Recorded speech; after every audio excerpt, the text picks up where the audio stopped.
Healthy and packed with flavour, this sesame beef summer salad will hit the spot for lunch or dinner. To start, make the dressing by placing the lime juice, rice wine vinegar, sesame oil and ginger in a screw-top jar. Secure the jar and give it a good shake to combine. Pour some of the lime mixture over the steak and turn to coat.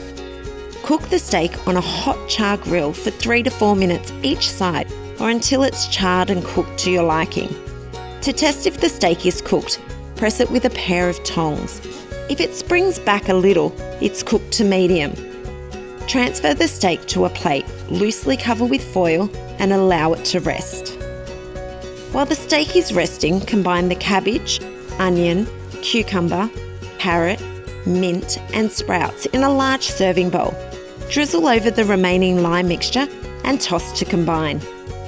When you're ready to serve, slice the steak and add to the salad.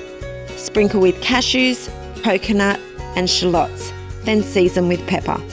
To add an extra burst of freshness, squeeze over some lime juice.